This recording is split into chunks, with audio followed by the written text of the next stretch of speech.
Let's have a talk.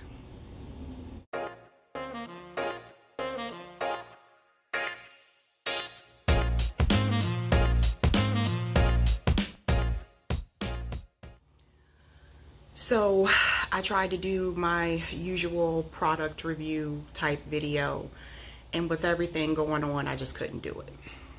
Couldn't do it. Not with everything that's been going on this past week. So this is going to be a different type of video for me. You know, when I think about Ahmaud Arbery, Breonna Taylor, George Floyd, I think about their families. I think about what they may have been doing in their life before they were killed.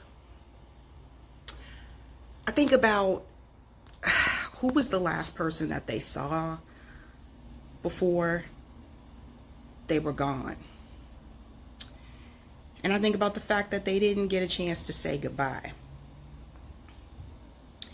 And it sucks. You know, we've had problems with police brutality like in this country for decades. It's been an issue. The first instance I saw of it was with Rodney King. And that was back when I think I was in middle school at that time.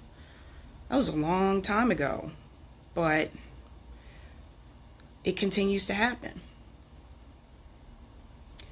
Now, I'm not going to bring politics into this, but I will say this one thing.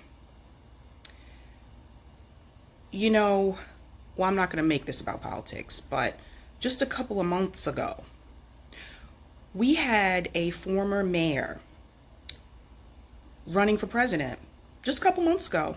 And that former mayor advocated for stop and frisk. And I'm talking about former mayor Mike Bloomberg. And what Mike Bloomberg did is that he instructed NYPD to go into black neighborhoods and to rough black people up. That's not even like my opinion, like that's on tape. There's audio of that, right? So, and this guy was running for president. How does this happen? How does this happen in a country like America where it was okay for that guy to run for president in a party that relies heavily on the African American vote in order to win? Just think about that, right? Think about that for a second. Another thing that I want to say, when the George Floyd incident happened and I saw like the protests all across the world, not just America, Japan, Germany, Ireland, London, New Zealand, protesting and standing with us. And I thought to myself, out of all the police brutality incidents that we've seen over the past couple of years, some have seen in the last couple of decades, what was it about this incident that caused such an overwhelmingly response across the world? And I had to think, and then it hit me. COVID-19. COVID-19, that forced all of us to stay home. Working from home, some people weren't working at all, but it forced all of us to stay at home. We couldn't go to the stores. We couldn't go to concerts, no sports games, like none of that stuff. Things that I would usually be doing right now. I would be at concerts, I would be at Red Sox games, like we couldn't do that. We were forced to stay at home, and thus we were forced to all pay attention. This is very different from before. I've never been quarantined in my generation. Like I never remember this happening. And for the first time, in my life, I had to stop and pause. And I live in Massachusetts, so I've been on pause for like over 2 months because things are just now entering phase 1 here. So a lot of our stuff still isn't open. But we were forced to pause. And I thought about my everyday go and go and go.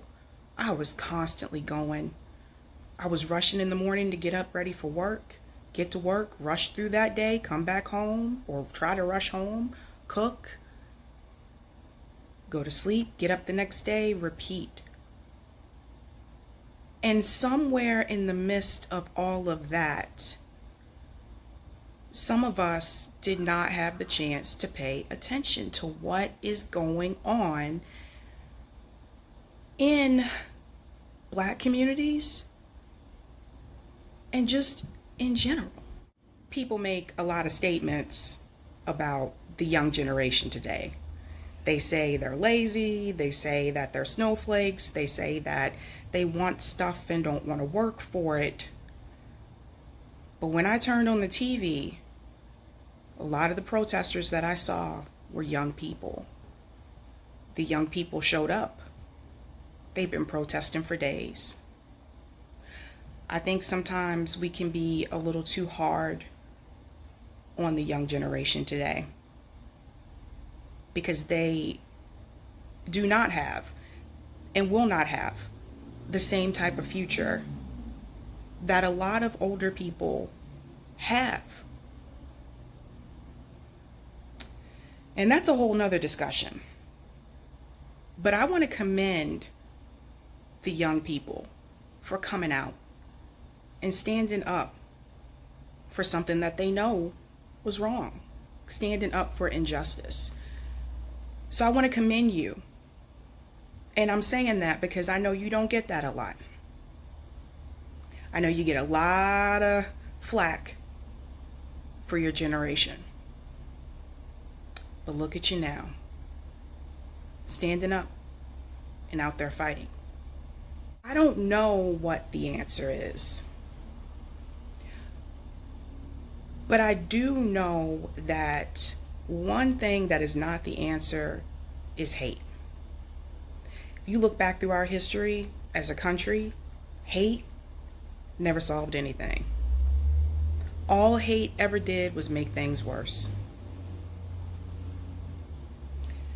Peace is the answer.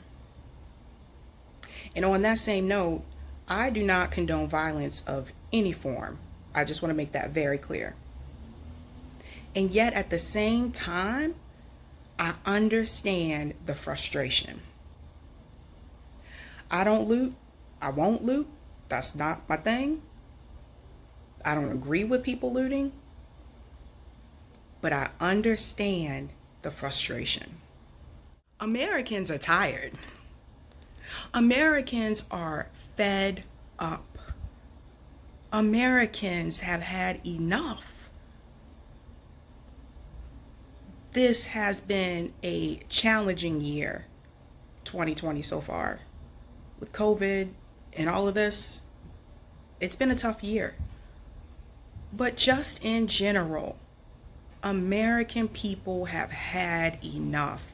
People are tired of the injustice. People are tired of the broken criminal justice system. And yes, I say broken because it is very, very much broken.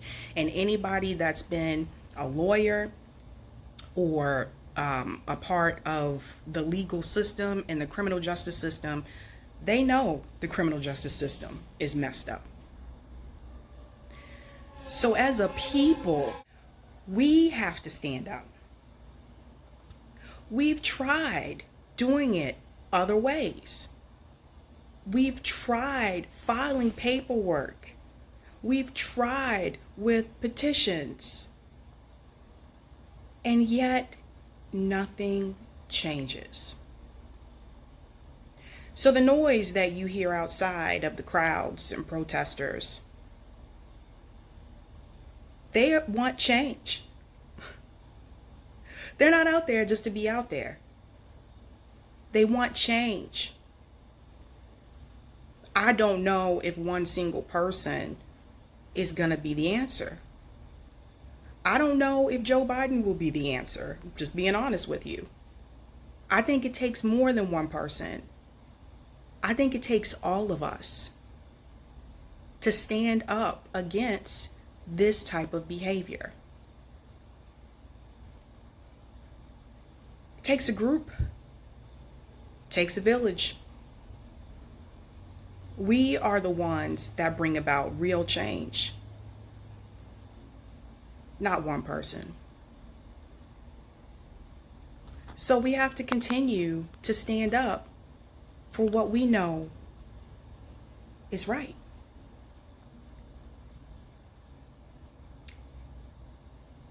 And I don't know what else more to say than that. I know that being silent is not the answer. That doesn't work either. Having open discussions and conversations with people makes a big difference, and it goes a long way. But we have to challenge ourselves to have those conversations. They're not easy conversations to have. These are tough conversations to have. But not every conversation is going to be easy. It's okay to have challenging conversations. It's okay to have conversations about things that make you feel a little bit uncomfortable. We can't sit back and be silent. That's not going to work. My heart goes out to the family members of those involved. I don't know what else to say. I don't know what else to say, because I don't know how they feel if that was their son, their brother, their sister, their mother, their friend. We don't all walk in the same shoes. People have different shoes, and people have different views. But just because we don't walk in someone else's shoes, that doesn't mean we shouldn't try them on. We got to be open to having these conversations.